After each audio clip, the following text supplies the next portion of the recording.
Buzz Lightyear has been in 4 Pixar movies across almost 30 years. Same voice, same delusion. Thinks his own toy laser is real. To infinity and beyond! Kids have been shouting "to infinity and beyond" since 1995. Then there's the one movie in the middle of all that, where Pixar tried to explain where he actually came from. Right now, in my country, you can stream Cars 2 and The Good Dinosaur. You can't stream Lightyear. $200 million. Built around the most recognizable toy the studio has ever made, and Pixar treats it like it never happened. Somewhere in a 30-year stretch of getting Buzz exactly right, Pixar spent one movie forgetting what made him work. I wanted to know exactly where that happened. I grew up loving Toy Story, all of it. The characters, the story, I watched it so many times. Toy Story 3 still gets me. That ending still makes me cry every single rewatch. Even Toy Story 4, which some people didn't love, I liked it too. Toy Story's always been close to my heart. One of those franchises I'll rewatch forever. So when Lightyear got announced, it instantly took me back to a show I used to watch, Buzz Lightyear of Star Command. I loved that show, watched every episode I could find. I still don't fully get why it never became popular, because for me, it was the real deal. Then the trailer came out, and it looked nothing like the Buzz I knew. I was disappointed before the movie even released. It came out, the reviews were rough, and I just never got around to it. Now Toy Story 5 is out, and that finally got me to sit down and actually watch Lightyear. I wanted to know why it failed, why it never connected, and what happened to the Buzz I used to know. So I went digging into the production history, and that's where I found it. The story starts with the director trying to answer one question. Angus MacLane had been at Pixar since 1997. He animated on Jerry's Game, worked on every mainline Pixar feature from A Bug's Life through Toy Story 3, directed the Wall-E short Bernie, and co-directed Finding Dory. After Finding Dory crossed $1 billion, Pixar gave him a shot at a solo feature. His pitch ran one sentence. What was the movie that Andy saw? Why not just make that movie? Pixar greenlit it around 2016. Development ran roughly 5.5 years before Disney formally announced it at an Investor Day presentation in December 2020. MacLane later said the in-universe film Andy loved was probably something from the mid-1980s, worn out on VHS by 1995, which is why the production reached for a neo-retro look instead of a slick modern one. Chunky switches, physical throttles, cockpits filled with tactile dials instead of glowing touchscreens, the kind of detail that sent the production's designers to NASA's Johnson Space Center for reference. That single premise decided the entire tone of the film. If Lightyear was the 1995 blockbuster a 6-year-old fell in love with hard enough to beg his parents for the toy, the movie itself had to double as an in-universe artifact, a real object Andy actually watched. An opening title card spells it out as plainly as it can. This is presented as the actual movie that made a boy named Andy fall in love with the toy in the first place. Casting followed that premise to its logical and controversial conclusion. Tim Allen wasn't approached, a decision that would follow this movie into every headline it ever got. MacLane and producer Galen Sussman argued the toy version of Buzz, the one Allen voiced across 4 films, was built for comic relief, goofy, a little dense, unaware of his own plastic nature. The real Space Ranger needed a different kind of gravitas. Someone who could carry survivor's guilt and decades of lost time without the joke undercutting it. MacLane wanted an actor who could sell heroism without tipping into arrogance, someone audiences would believe as the star of an actual 1990s sci-fi blockbuster, rather than a cartoon riff on one. Chris Evans, a decade into playing Captain America, became his only choice for the part. Production ran straight into COVID lockdowns, and Pixar had never made a feature entirely remote before. The pipeline held together, credit where it's due. Most of this film got built with animators marking up frames over Zoom, instead of standing shoulder to shoulder at a workstation. Then there's the part MacLane's team didn't build the movie around, but got hit with anyway. The film includes a brief kiss between Buzz's commanding officer Alicia Hawthorne and her wife. Disney refused to cut it for international release. 14 countries banned the film outright. China denied it a release entirely. At home, the moment turned into a full culture war flashpoint, tangled up with the anger over Allen's recasting, loud enough to drown out most conversation about whether the movie was actually any good. None of that ended up mattering more than the number that came in after opening weekend. Lightyear premiered June 8th, 2022, opened wide on June 17th, and landed a 74% on Rotten Tomatoes, a decent score by any measure. Critics praised the visuals and the mature, melancholy tone. Audiences didn't show up to find out if they were right. It made $115.8 million domestically, and $110.6 million internationally, $226.4 million worldwide. Against a $200 million budget, and another $100 million plus spent on marketing. Disney's own estimate put the loss at around $106 million, a $200 million bet on the most recognizable toy Pixar has ever made, and it came back roughly half what it cost to make and sell. Losing Saudi Arabia, the UAE, Egypt, and China alone cut Lightyear off from some of the biggest overseas markets a Pixar film can reach, before word of mouth even had a chance to work against it. The original Toy Story made $373 million worldwide back in 1995, launching all of this. 27 years later, the movie trying to explain where it came from didn't clear 2/3 of that. The fallout took over a year to fully land, and it landed hard, twice. In May 2023, Pixar laid off 75 people, its first major round of cuts in a decade. Angus MacLane, 26 years at the studio, was one of them. So was producer Galen Sussman, though there's more to her story than this round of cuts, and it's worth telling properly later on. The same round of cuts took the VP of Worldwide Publicity and a longtime story artist with it. Less than a year later, in early 2024, Pixar cut another 175 people, about 14% of the studio, and pivoted away from streaming series entirely to focus only on theatrical films. Pixar's answer arrived 2 years after that, and it was blunt. Toy Story 5 brought back Tom Hanks as Woody. It brought back Tim Allen as Buzz. Same voice, same toy who thinks his laser is real. Joan Cusack came back as Jessie. Directed by Andrew Stanton, co-directed by Kenna Harris, the film built its story around a genuinely relatable fear for a kid in 2026, a tablet replacing the toys in the room. An original song from Taylor Swift didn't hurt either. It opened to $160 million domestically in June 2026, more than Toy Story 4 managed across its entire opening weekend. The studio moved past Lightyear and undid the one decision it was built entirely around, then built the new one out of exactly the kind of grounded, kid-shaped theme Lightyear never had. None of that explains what went wrong on the page, though. For that, you have to look at what the movie promised in its first 30 seconds against what it actually delivered for the next hour and 45 minutes. Toy Story's Buzz works because of one mechanism, and it isn't complicated. He's a piece of plastic who genuinely believes he's a real space ranger. His wings are functional aeronautics to him, his wrist laser a real weapon, his own cardboard box a crashed spaceship. Every scene runs on the gap between what Buzz thinks is happening and what's actually happening in Andy's bedroom. And that gap is the entire joke. Pixar found new ways to run it without wearing it out, too. Toy Story 2 gives him a utility belt and drops him right back into the same delusion. Toy Story 3 resets him to factory settings, and he starts speaking Spanish, convinced all over again he's the real thing. Take the delusion away and the joke goes with it. Buzz keeps his bravado, his loyalty, the physical comedy of a toy trying to move like a soldier. What actually disappears is the specific thing that made Toy Story's version of him funny in the first place. Then there was the show. Buzz Lightyear of Star Command wasn't trying to be the toy's inner life. It was trying to be the actual movie the toy supposedly came from, and it leaned all the way into that. A real galaxy. Alien teammates like Miranova and Booster. A villain in a plastic skirt who wanted to steal something called the Unimind and was somehow still threatening. It never once apologized for being ridiculous, and that's exactly what made it work as the thing a kid would obsess over. Pixar had both of those blueprints sitting right there. One explained why the toy was funny. The other already was the space opera Andy supposedly grew up on. Lightyear had access to both, and used neither. Start with the opening title card.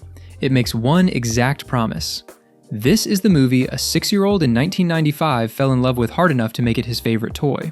And the movie breaks that promise almost immediately. A movie like that has to actually look like something a kid would fall in love with. Bright, loud, confident. The kind of swashbuckling space opera Star Wars and Flash Gordon were already selling to kids that decade. The exact aesthetic the toy version of Buzz has always been a loving parody of. Instead, you get a marooned survival story about grief, obsessive guilt, and decades of lost time. Buzz barely uses his wings. To Infinity and Beyond gets delivered once as a quiet, almost mournful goodbye between two adults instead of a battle cry. The color palette runs grimy and muted where the toy is bright neon green and purple. Almost the entire runtime happens on one swampy brown planet, a long way from the sprawling galaxy the show already built. It looks like a war film that wandered into the wrong franchise. Watching it, I kept waiting for the movie to remember what it was supposed to be. It never did. Pixar didn't even need to invent this angle either. That 2000 pilot, Buzz Lightyear of Star Command: The Adventure Begins, was built on the exact same premise Lightyear would chase 22 years later. Presented as the actual movie behind the toy. It's a cheaply made cartoon, and it still understood the assignment Lightyear was handed, getting closer to it with a fraction of the budget. The motivation shifts too. Toy Story's Buzz wants to protect the galaxy and bring joy to a kid, heroic and simple.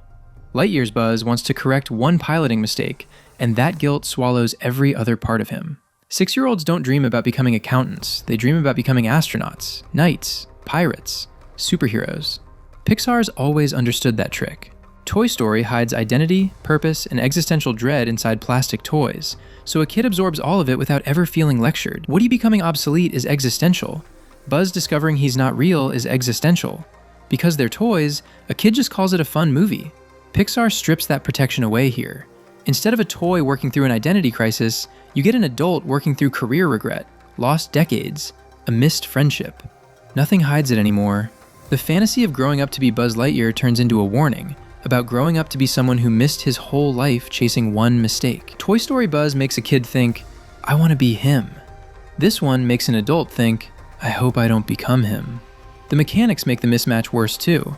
Every 4-minute test flight ages the colony 4 years, while Buzz stays exactly the same. He tries again and again, and by the time he finally succeeds, 22 years have passed on the ground below him. His best friend married, raised a family, and died of old age, while it felt to him like an afternoon. That's a genuinely devastating premise, and grief isn't what this franchise ever promised. Even Pixar's own chief creative officer noticed the gap after the fact. Pete Docter said the studio asked too much of its audience, promising a Buzz Lightyear movie and delivering something closer to hard science fiction. And the character stuck paying for that mismatch is Buzz himself. Quick pause before we talk about how this movie broke Buzz's actual character. If you're liking this breakdown so far, hitting the subscribe button really helps me out. Now let's get back to Buzz. Strip the delusion away, and the screenplay's answer is arrogant, stubborn, and dismissive. He calls his rookie teammate, a recruit the script itself describes as having sad eyes, useless, then leaves him to a hostile alien vine rather than risk the mission. He refuses to use autopilot. He insists on doing everything alone, and the insistence reads as ego dressed up as duty. If you watched this and felt like you were looking at a stranger wearing Buzz Lightyear's face, the character's own comedic engine explains why. A toy so certain of his own delusion that reality keeps embarrassing him got replaced with a competent professional who's right about almost everything and pleasant about almost nothing. There's no gap left to laugh at, just a guy being difficult. Every version of Buzz that's ever worked ran on a fish-out-of-water setup, a character at war with what's real around him. Movie Buzz knows exactly what's real. He's just angry about it. Take away the disagreement with reality, and you take away the entire comic device the character was built on. What's left is a guy who's right, alone, and insufferable about it. The flaw types are different too, and the difference matters. Toy Buzz's arrogance comes from ignorance, a robot who doesn't know better yet, which makes him easy to laugh at and easy to forgive. Movie Buzz's stubbornness gets coded as something closer to a refusal to ask for help, a character flaw the film wants you to actively dislike before it's earned the right to redeem it. Screenwriter Michael Arndt has a theory about this kind of thing: the hidden flaw. A hero's flaw should grow out of their deepest passion, the thing that makes them relatable instead of just difficult. Woody's jealousy in the first Toy Story comes straight from his passion, wanting to be Andy's favorite. You understand the flaw because you understand what he's protecting. Buzz's flaw here, the need for total control and the refusal to accept failure, comes from a sense of duty that never gets grounded in anything the audience can actually hold on to. The flaw makes him hard to be around and reveals nothing about what he actually loves. The arc doesn't fix this either. Buzz eventually leans on Izzy, Mo, and Darby, the rookie team assigned to him, and the script gets him there purely through plot mechanics, the story simply needing 3 extra characters for the third act. He spends nearly the entire runtime being hard to root for, and the ending asks you to forget that in about 90 seconds. The team he leans on arrives exactly when the plot needs them, and Buzz calls that character growth. Compare his arc to Woody's in the very first film. Woody starts jealous and cruel, knocks Buzz out a window, and spends an entire act earning his way back through choices that cost him something. Buzz here starts difficult and stays difficult until the plot decides he's learned his lesson. One character changes because of what he does, the other changes because the runtime is almost up. The original Toy Buzz gets his own version of this arc too, and it works because the movie makes him earn it. He discovers he's a toy, spends an act in genuine existential crisis, and finds his way back by choosing to help a kid instead of chasing a mission that was never real. Every step of that costs him something real. Lightyear's Buzz never gets an equivalent gut punch. He gets 3 new coworkers and a change of heart the script simply assumes you'll accept. Not every part of this franchise's history is about something going wrong. One story from Toy Story 2 deserves telling properly, because without it, none of this exists at all. Back in 1998, An engineer at Pixar accidentally deleted the entire Toy Story 2 film directory off the studio's servers. The internal backup had failed too. A whole movie was seconds away from not existing. Producer Galen Sussman happened to have a copy sitting on her home computer, left over from maternity leave. The team drove to her house, wrapped the machine in blankets, and drove it back to the studio like they were transporting an organ. Toy Story 2 got made because one person kept a backup nobody asked her to keep. Sussman spent the next 2.5 decades as one of the most trusted producers at the studio. She produced Lightyear 2. In May 2023, when the layoffs came, she was one of the 75 people let go. The person who once saved a Toy Story movie got let go because a Toy Story spin-off failed. There's an old Pixar storytelling rule, credited to former story artist Emma Coates. Once upon a time, there was a character. Every day, something happened. One day, something changed. Because of that, and because of that, until finally the story resolves. The whole thing runs on cause and effect, tied directly to what the hero does. Toy Story follows that spine cleanly. Woody is the favorite toy. Buzz arrives. Because of that, Woody gets replaced in Andy's eyes. Because of that, he knocks Buzz out the window in a fit of jealousy. The two of them end up stranded, and they have to survive together to get home. Every beat traces back to a choice one of the characters made. Lightyear starts the same way. Buzz crashes the ship trying to save the crew, so he volunteers to test the fuel and fix his mistake. Because of that, time dilates and decades pass around him. That's a clean chain. Then Zurg's robot army shows up and 3 rookies get assigned to Buzz. And neither of those things happens because of anything Buzz did. They're just there, imposed on the plot from outside. Izzy, Mo, and Darby are the clearest evidence of that. 3 traits wearing name tags. Izzy's fear of space gets cured by one crisis-forced jump, not anything she actually works through. Mo's fear exists purely to manufacture obstacles, and his one brave moment arrives with 0 setup. Darby likes explosives, and that's the entire file on her. They exist to teach Buzz patience, and that only works if the story earns the lesson. This one doesn't. The small stuff cheats the same way. The colony eats sandwiches with the meat on the outside, and the joke doesn't survive a second thought. Meat left exposed spoils faster than bread and falls apart in your hand. The suits come with a surrender string that traps the wearer in a bubble on a pole, a self-sabotaging feature no actual military designs into its own armor. Neither gag holds up. Both exist because a laugh was easier than a detail that works. Go back to Star Command and the contrast gets embarrassing. Miranova and Booster were funny and genuinely useful, a team Buzz could actually rely on in a fight. Pixar needed its supporting cast incompetent on purpose this time, because Buzz needed people to save and manage instead of people to work alongside. The 2000 version trusted its team. The 2022 version needed to babysit its team to make its lead look important. Toy Story never has this problem. Woody wants to stay Andy's favorite toy. One goal, and the whole movie gets built around it. Pixar hands Buzz 5 here. Fix the mission, accept the years he lost, beat an older version of himself, earn his team's trust, decide whether to accept the life the colony built without him. No single one of those gets the room to actually matter, because the script keeps swapping it for the next one. The genre keeps swapping too. Survival thriller to grief drama to time travel paradox to giant robot movie. It changes tone faster than it changes villains. Then there's Socks, Buzz's robot cat companion. Star Command's best scientists spent 60 years failing to solve the hyperspace fuel formula. Socks solves it off-screen in what looks like an afternoon. This is called Deus Ex Machina, a Latin term for God from the machine.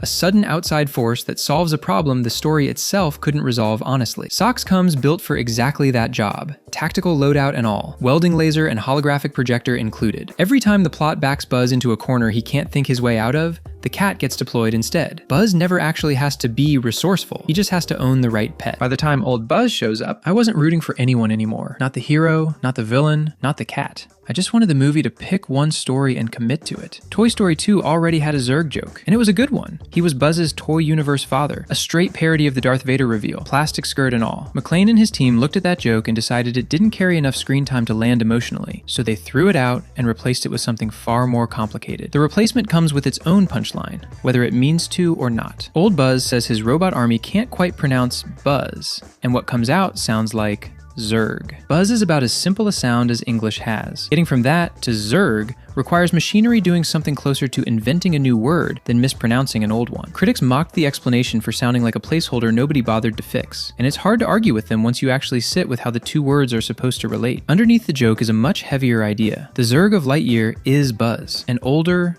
alternate timeline version of him. Someone who refused to accept life under the new commander, escaped into the far future through repeated time dilation, and built an army to travel back and erase the accident that stranded everyone in the first place. By the time Buzz meets him, the colony on that same swampy planet, Takani Prime, has actually thrived. Families got built.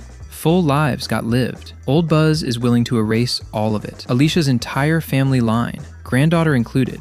to fix one mistake he can't let go of.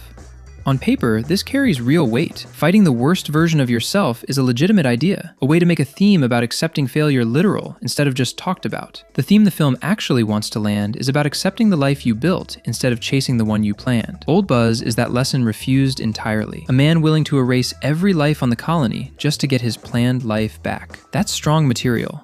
And it needed you to feel decades of accumulated regret inside a single reveal. In execution, the film hands that job to a loud mecha battle instead, and breaks its own physics doing it. If Old Buzz changes the past so the crew never crashes, Old Buzz never lives through the isolation that turned him into Zurg, which means he never builds the army, which means he never travels back to change anything at all. The screenplay never addresses this, it just moves past it. Pixar knows how to earn a twist when it wants to. Onward spends its entire runtime seeding the idea that the hero's older brother has quietly been the father figure he's been chasing. So when that reveal lands, it lands because the film built toward it scene by scene. Zurg's reveal exists because the script needed a bigger threat than "we're stuck on a swamp planet." The story never built toward it the way Onward did. MacLane cut the father joke because it didn't have enough screen time to land emotionally. The replacement needed even more screen time to work. Decades of guilt distilled down into one third-act reveal, and it got less room to breathe than the joke it replaced. A parody that leaned into being silly got swapped for a twist that demanded to be taken completely seriously. And the swap went the wrong direction. Even the ending doesn't earn its own resolution. Buzz, Izzy, Mo, and Darby hijacked a prototype ship, broke protocol at every turn, and nearly let Zurg wipe out the colony. Commander Burnside's response is to reinstate the Space Ranger Corps and hand it straight to them. No hearing, no consequence, no scene where anyone reckons with what almost happened. The film needed a clean ending, more than it needed an earned one. Toy Story 5 outperformed Lightyear at the box office, and reversed the one decision Lightyear was built entirely around. Tim Allen is back. The Delusion is back. Both blueprints Pixar had sitting in front of them from the start, the toy who thinks he's real and the pulpy cartoon that already nailed the space opera, are finally back in the same franchise, doing exactly what they always did. For almost 30 years, Pixar knew exactly how to write this character. Then, for one movie, they forgot. $200 million. Prestige Lightning. A version of Buzz who finally takes himself completely seriously, and none of it worked, because seriousness was never what made him worth loving. Somewhere out there, there's probably still a Chris Evans action figure sitting in a clearance bin, a space ranger who never got to fly. The real one made it home. Thanks for watching. Pixar lost the thread here, but another studio wrote a masterclass on how to get an animated character absolutely perfect. Click the video on screen to find out why Kung Fu Panda is a masterpiece. See you there.